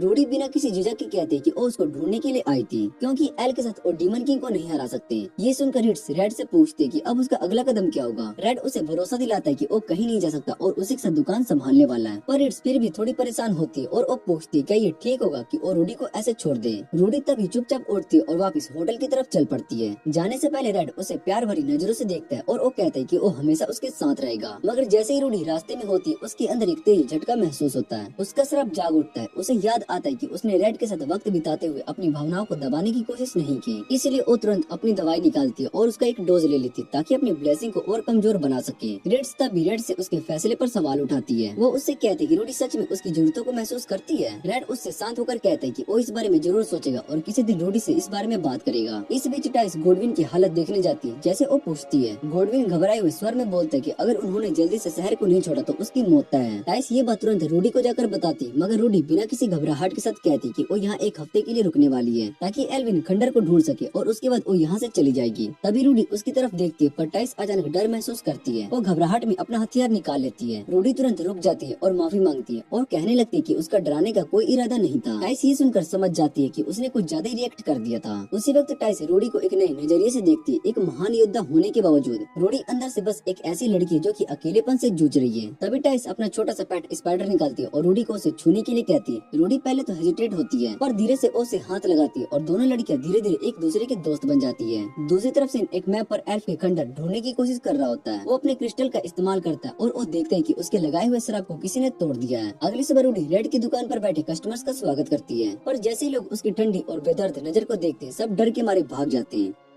रेड और उसकी टीम जर्नी के लिए डार्क से रेंट करने निकल जाती है। पोर्ट पर रेड की मुलाकात डेनोन से होती है, जहाँ पर दोनों चाय के साथ पुरानी बातें को याद करते हैं। दूसरी तरफ थियोडोरा और एल्बर्ट का ग्रुप पोर्ट के आसपास जानकारी इकट्ठा कर रहा होता है, जबकि एरिस अपने काम में लगा होता है। जब उन्हें रेड और डेनोन एक साथ दिखते हैं तो वो चुपके से उनका पीछा करने लगते हैं। डेनोन रेड को बताता है कि उसके बिना पार्टी को काफी मुश्किल हो रही है, इसलिए वो उसको ढूंढने के लिए आया है। मगर रेड एक बार फिर अपनी इच्छा को साफ कर देता है कि वो जेल्टोन में ही रहना चाहता है। डेनोन थोड़ा सोचता है और कहता है कि वो भी थोड़ी देर यहाँ पर रुकेगा ताकि देख सके कि रेड कैसे है। उसके बाद वो अपना फैसला लेगा। रेड उसे बताता है कि रूडी भी यहाँ पर है और उसके हालचाल के बारे में बताता है। ये सुनकर डेनोन हैरान रह जाता है और वो पूरी तरीके से तय कर लेता है कि वो भी रेड के साथ रहकर रूडी की मदद करेगा। दोनों एक साथ एक दूसरी जगह पर जाकर अपनी योजना बताते हैं और डेनोन रेड को बताता है कि उसका हाथ कैसे कटा। दूसरी तरफ एक डेमन एरिस से मिलता है और उसको बता देता है कि गिडियोन कहाँ पर है। एरिस ये सुनकर गुस्से से धधक उठता है कि रेड एक राजकुमारी के साथ शांति से जी रहा है। वो तुरंत रेड की दुकान का पता लगाता है और वहाँ जाकर गुस्से में सब कुछ तोड़फोड़ कर देता है। जबकि नकली डेनोन एरिस से कहता है कि वो अपना वक्त बर्बाद कर रहा है। ऐसे डेनोन रेड को बताता है कि सिन अब भी जिंदा है, क्योंकि उसने उस पर हमला किया था और एक प्राणी ने उसका हाथ काट दिया था। तभी वो लोग आसमान में एक ड्रैग को देखते हैं जो कि एरिस को उन पहाड़ों की तरफ लेकर जा रहा होता है जहाँ पर रूडी गई होती है। ये देखकर रेड और डेनोन भी उस ड्रैग का पीछा करने लगते हैं। सबसे पहले रेड रिट्स से मिलता है और उसे डेनोन की बातें बताता है। रिट्स माफी मांगती है कि उसने पहले नहीं बताया कि उसकी मुलाकात डेनोन से हो चुकी है। मगर रेड समझ जाता है कि जिस डेनोन से रिट्स मिली थी वो असल में सिन था। दोनों तय करते हैं कि अब इस सब का अंतिम समाधान निकालना पड़ेगा ताकि वो शांति से जी सके। रेड तुरंत रेंस की तरफ बढ़ता है और रास्ते में बिना किसी दिक्कत के निकलता है। आखिरकार वो एक कमरे में पहुंचता है जहाँ पर गिडियोन छुपा होता है। रेड उससे कहता है कि वो तुरंत रूडी को बुलाए, मगर गॉडविन इनकार कर देता है क्योंकि वो रूडी से काफी डरा होता है। तभी रेड उसका हाथ मोड़ देता है जिससे कि गॉडविन दर्द से चीख उठता है और तुरंत रूडी वहाँ पर आ जाती है। रेड उससे कहते हैं कि वो एक ऐसी दवा बना रहा था जो कि उसकी ब्लेसिंग को दबा सके, पर रूडी उसकी बात नहीं समझ पाती। उसका कहना था कि रेड का सपना एक ही नाइट बनने का था जो दुनिया को बचाए। तभी रेड उसे समझाता है कि उसका असली मकसद सिर्फ रूडी की रक्षा करना है, क्योंकि वो उसके लिए बहुत ही कीमती है। अगर रूडी अपने हीरो बनने का सपना छोड़ना चाहती है तो भी रेड को कोई फर्क नहीं पड़ता। ये सुनकर रूडी सोचती है कि सच में वो अपनी मर्जी से जी सकती है। रेड उससे कहता है कि उसकी जिंदगी उसकी अपनी है। ये बात सुनकर रूडी रेड को जोर से गले लगा लेती है और कहती है कि वो उसे बहुत ही प्यार करती है और वो दुनिया का सबसे अच्छा बड़ा भाई है। सिन और एरिस रूडी की तलाश में पहाड़ों की तरफ जा रहे होते हैं। रास्ते में सिन एरिस को बताता है कि यहाँ पर कुछ पुराने रंस है जिसमें एक बड़ा सा राक्षस छुपा हो सकता है। दूसरी तरफ असली डेनोन थियोडोरा से मिलता है जो कि उसे अपने ट्रैक पर बैठाकर तुरंत दूसरों के पीछे निकल पड़ती है। रूडी का ग्रुप भी टाई से मिलता है, जिसके बाद रेड सुझाव देता है कि उन्हें गॉडविन से जाकर उस दवा के बारे में बात करनी चाहिए। मगर रूडी बताती है कि डेविस ब्लेसिंग का श्राप उस पर असर तो नहीं कर पाया, लेकिन उसके अंदर एक रहित ब्लेसिंग जग रही है। गॉडविन ये सुनकर चकित रह जाता है, लेकिन वो कहता है कि जब तक ये ब्लेसिंग उसे किसी खूनी जुनून में नहीं ढकेल रही है तब तक कोई समस्या की बात नहीं होनी चाहिए। तभी टाइस को एक अजीब सी चीज उसकी तरफ बढ़ती महसूस होती है। रेड तुरंत समझ जाता है कि ये प्लेग आई है। ये ऐसे प्राणी है जो मारने पर बढ़ जाते हैं और उनकी स्थिति दूसरों को बता देते हैं। रूडी बिना समय गवाए एक स्पेल का यूज करती है और उन सभी का नाश कर देती है और तुरंत उसकी दिशा में दौड़ पड़ती है जहाँ से ये आए थे। रेड भी उनके पीछे भागता है और जाकर देखते हैं कि एक पूरा दीवाना हो चुका एरिस उनका इंतजार कर रहा है। एरिस गुस्से में चिल्लाता है कि रूडी उसके साथ चले और अकेले ही डिमालॉर्ड से लड़ने निकले, पर रूडी बहुत ही गुस्से में मना कर देती है और वो कहती है कि उसने फैसला कर लिया कि वो रेड के साथ ही रहेगी। ये सुनकर एरिस भी धधक उठता है और रेड पर हमला कर देता है, लेकिन रूडी बिना झिझक के एरिस को छुरी घुसा देती है, लेकिन ऐसे तरीके से उसके जीने के लिए कोई खतरा ना हो। वो एरिस से कहती है कि वो अपने आप को हील कर ले और शांत दिमाग से कहती है कि वो हीरो बनने का सपना छोड़ चुकी है। तभी सिन वहाँ पर पहुँचता है और एरिस की मदद करने का प्रस्ताव रखता है, मगर एरिस तब भी हैरान रह जाता है जब उसे पता चलता है कि सिन एक ऐसा राक्षस है जिसे कोई भी ब्लेसिंग का आशीर्वाद नहीं मिला। सिन उसे समझाता है कि अगर वो साथ मिल जाते वो एक खतरनाक शक्ति को जगा सकते हैं। वो बताता है कि इन रंस में एक प्राचीन विरासत छुपी हुई है, पहले हीरो का रैलिक जो कि सच्चा हीरो वापस ले जाएगा। एरिस का पूरा ध्यान अब उस रैलिक पर चला जाता है और उसका मानना है कि जब से उसने रिद्धि को देखा है तभी से उसकी तकदीर तय हो चुकी है, उसे उसके साथ मिलकर लड़ना ही होगा। इसी बीच रिद्धि अपने साथियों को एरिस के साथ हुई मुलाकात के बारे में बताती है और तभी सबको समझ में आता है कि प्लेग एरिस ने उनके खिलाफ भेजे थे। टाइस को महसूस होता है कोई इरी के साथ नीचे की तरफ जा रहा है जो पक्का सिन ही होगा। सब मिलकर फैसला करते हैं कि उनके इरादों को रोका जाए। गॉडविन जो कि डर के मारे पीछे हटना चाहता था अब मजबूरन में उनके साथ ही जाना पड़ता है। थियोडोरा डेनोन को लेकर रेंस में पहुंचती है और वो उन्हें बताती है कि उसने डेनोन को यहाँ पर इसलिए लाया था क्योंकि वो चाहती है कि कुछ भी हो जाए डेनोन हमेशा उसके साथ रहे। डेनोन उसकी बात समझ नहीं पाता, लेकिन सिर्फ इतना कह देता है कि थियोडोरा जो भी करे वो अपनी मर्जी से चलेगा। फिर बिना किसी देरी के रेंस के अंदर जबरदस्ती अपना रास्ता बनाता है और आखिरकार एरिस तक पहुँच जाता है। जैसे ही डेनोन वहाँ पर पहुँचता है सिन बिना किसी देरी के उस पर हमला कर देता है, मगर डेनोन अपनी नई शक्तियों के साथ उसे आसानी से हरा देता है। जब सिन को समझ में आता है कि वो डेनोन का सामना नहीं कर सकता तो वो घबरा कर एरिस से मदद मांगता है। एरिस पहले झिझकता है, लेकिन फिर एक पावरफुल स्पेल को कास्ट करता है जो कि डेनोन का ध्यान भटका देता है। इसी बीच सिन एक जोर का वार करता है और एक विशेष शक्ति का इस्तेमाल करके डेनोन के शरीर के अंदर उस पर ब्लास्ट कर देता है, लेकिन डेनोन इतनी आसानी से हार नहीं मानता। दर्द के बावजूद भी वो लड़ता करता रहता है जब तक कि सीन अपनी असली शैतानी रूप में नहीं आ जाता। दोनों के बीच में एक भयंकर युद्ध छिड़ चुका होता है और आखिरकार डेनोन अपनी सीमा तक पहुंचकर बेहोश हो जाता है। एरिस को एहसास होता है कि अपने साथी को धोखा देने के बावजूद उसके मन में कोई भी बेचैनी नहीं है। वो सोचता है कि यही एहसास उसने तब महसूस किया था जब उसने गिडियोन को ये सोचने पर मजबूर किया था कि उसे ग्रुप छोड़ देना चाहिए ताकि वो उसकी जगह ले सके। सीन उसे और अंदर लेकर जाते हैं जहाँ पर दोनों एक ऐसे कमरे में पहुँचते जहाँ पर सच्चे पवित्र तलवार रखे होते हैं। ये वो असली तलवार है जिसे सेक्रेट एवेंजर्स का नाम देते हैं। सीन समझाता है कि जो तलवार हीरो के पास होती है वो सिर्फ नकली होती है। उस ब्लेसिंग का भी असली हीरो की इच्छा से कोई लेना देना नहीं है, वो सिर्फ एक प्रतिरूप है। वो एरिस को बताता है कि अगर उन्हें रोडी को वापस से हीरो बनाना है तो उन्हें उससे सेक्रेट एवेंजर्स दिलाना होगा और उसका एकमात्र सहारा जो उसके मन में आम जिंदगी जीने का इच्छा जगाता है उसका भाई रेड, उसे का भी अंत करना होगा। रोडी का ग्रुप फ्रेंड्स के अंदर रास्ता ढूंढ रहा होता है। रास्ते में रोडी रेड को उसकी पसंदीदा तलवार सौंप देती है। जैसे ही वे आगे बढ़ते वो लोग एक कमरे में पहुंचते जहाँ पर उनका सामना सिन से होता है जो रॉयल गार्ड के कैप्टन के रूप में छुपा होता है। जब वे उस पर हमला करते हैं तभी एरिस भयंकर आग का जाल बन जाता है जिससे कि उन्हें पीछे हटना पड़ता है। मगर रोडी उन्हें बचाती है और एरिस से कहती है कि अगर वो अभी हार मान ले तो वो उन्हें माफ कर देगी। एरिस अब भी अपनी जीत पर अड़ा होता है। दोनों एक दूसरे पर अपने सबसे ताकतवर अटैक्स चला देती हैं जो पूरे कमरे को हिलाकर रख देती है। इसी बीच एल्बर्ट और थियोडोरा घायल डेनोन को ढूंढ लेते हैं। वे तुरंत उससे एक शक्तिशाली दावा करते हैं जो उनके घाव भरने लगती है और उसकी जान बचा लेती है। दूसरी तरफ रोडी और एरिस की लड़ाई और भी भयंकर हो चुकी होती है। एरिस हर हाल में चाहते कि रोडी सेक्रेट एवेंजर को हर हाल में छुए, मगर रोडी एक तेज आंधी बनाती है जो कि सभी के हथियारों को तोड़ देती है। तभी थियोडोरा आगे आती है और रेड्स को एक राक्षस के पास जंजीरों से जकड़ लेती है। फिर वो खुद रोडी से लड़ने लगती है। वो कहती है कि दुनिया की भलाई के लिए रोडी को बलिदान देना होगा, मगर रोडी जोर से चिल्लाता है और वो कहता है कि अब वो हीरो बनने की इच्छा नहीं रखती। थियोडोरा कहता है कि हजारों लोग मर जाएंगे अगर रोडी अपनी जिम्मेदारी नहीं समझेगी। वो ये भी कहता है कि गिडियोन जरूर शक्तिशाली मगर वो सिर्फ रोडी का सहारा है, असली जिम्मेदारी तो उसी की। तभी रेड्स बंधाव से छूट जाती और थियोडोरा से पूछती है कि तुम्हें कैसे लगा कि किसी के जीवन का पूरा भार सिर्फ एक हीरो के कंधों पर डाल देना सही है। थियोडोरा उसे याद दिलाती है कि उसका गांव एक हीरो ने बचाया था, मगर रेड्स तुरंत मना कर देती, नहीं हमारा गांव किसी एक हीरो की वजह से नहीं है, हमारे अपने विश्वास और संघर्ष की वजह से बचा था। वो कहती है कि इंसान सिर्फ अपनी ब्लेसिंग से नहीं बल्कि अपनी सोच और निर्णय से बड़ा होता है। उसका मानना है कि उन्होंने लोग वीरे को सिर्फ एक हीरो का आशीर्वाद से नहीं बल्कि अपनी मेहनत और यकीन से बचाया था।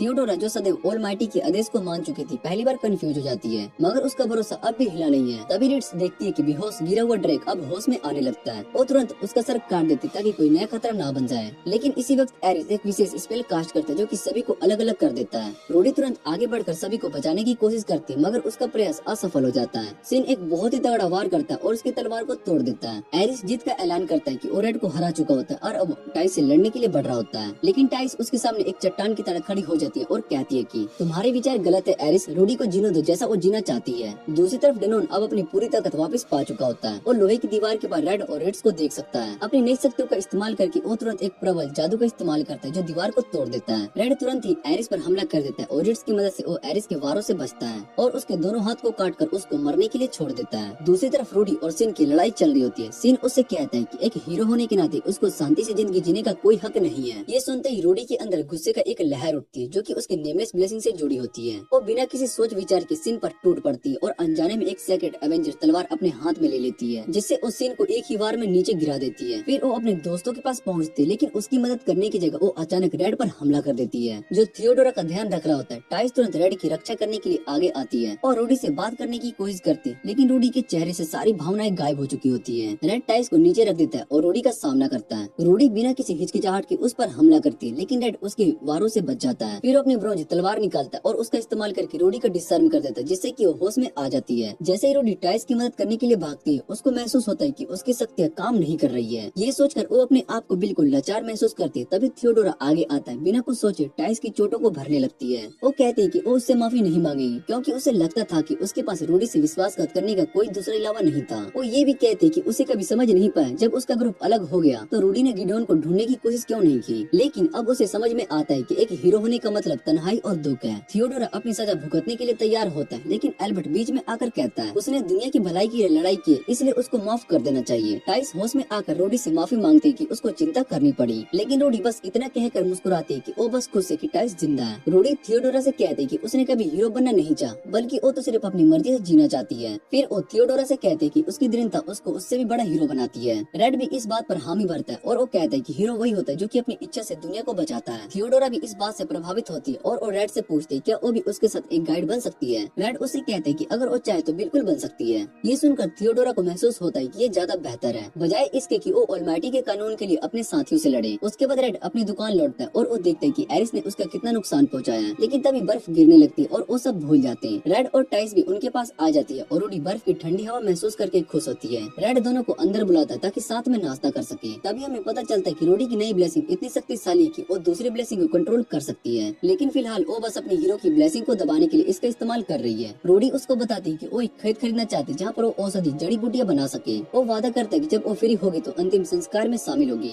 रिट्स दुकान का ध्यान रखने के लिए वहीं पर रुक जाती है, जबकि बाकी लोग एरिस के अंतिम संस्कार में शामिल होते हैं। वहाँ सब मिलकर उसके अगले जन्म के लिए सुख शांति की प्रार्थना करते हैं। चर्च से बाहर आने के बाद वो सब अपने आगे की योजना के बारे में बात करते हैं। डेनोन कहता है कि वो कुछ दिनों से आराम के बाद यहाँ से निकल जाएगा। फिर वो अपनी चिंता व्यक्त करता है कि सिन होली तलवारों का उपयोग कैसे कर पा रहा था। रेड सोचता है कि शायद एक और खोई हुई तलवार हो सकती है। रेड रूडी को आश्वासन देता है कि डेमी ऑलमाइटी उसके स्वतंत्र जीवन जीने का निर्णय का सम्मान करेगा। तभी पता चलता है कि देवताओं के आशीर्वाद से रेड की दुकान एक बार फिर से पूरी तरीके से सुधर चुकी है। रिट्स अपने एक डर को स्वीकार करते हुए ये कहती कि उसे कभी कभी एक भय महसूस होता है कि अगर एक दिन उसकी आंखें खुली और रेड उसके पास ना हो तो वो ये भी कहती कि उसको रेड की गाइड की जरूरत है और शायद किसी दिन वो किसी और को गाइड करने के लिए चला जाए। उसके मन में ये भी भय था कि कहीं रेड उसकी बिखर चुकी दुकान को देखकर वापस लौटने का इच्छा बदल न दे, लेकिन रेड उससे कहता है कि वो वही जगह जो उसे रोज दुकान लौटने के लिए प्रेरित करती है। रेड उसे स्वीकार करता है कि जब उनकी पहली बार जेल्टोन में मुलाकात हुई थी तो उसके शब्दों ने उसे खुशी दी थी, क्योंकि उसने कभी भी एक बेहतरीन व्यक्ति होने की उम्मीद नहीं है, बल्कि जैसा भी था उसके साथ रहने का निर्णय लिया। दूसरा दोनों एक दूसरे से बहुत ही गहरी और इमोशनल बात करते हैं। रेड अपने सपनों के बारे में बताता है और वो कहता है कि वो पूरा जीवन उसके साथ बिताना चाहता है। वो आगे चलकर सुखद जीवन और बच्चों की कल्पना करता है। फिर वो रेड से पूछते है कि उसका पसंदीदा रत्ना कौन सा है, तो वो मुस्कुरा कर कहती है कि जब भी रेड उसके लिए पसंद करे वही उसका पसंदीदा है। तो वो मुस्कुरा कर कहती है कि जब भी रेड उसके लिए कुछ पसंद करे वही पसंदीदा है। अगली सुबह रेड और रूडी शहर के सैर पर निकलते हैं। रेड अपनी बहन को वहाँ के व्यापारियों से मिलवाता है और उसके लिए एक तोहफा खरीदता है। रेड हर पल का आनंद लेती है और रेड से कहती है कि उसके साथ वक्त बिताकर और नए मित्र बनाकर उसको कितनी खुशी मिल रही है।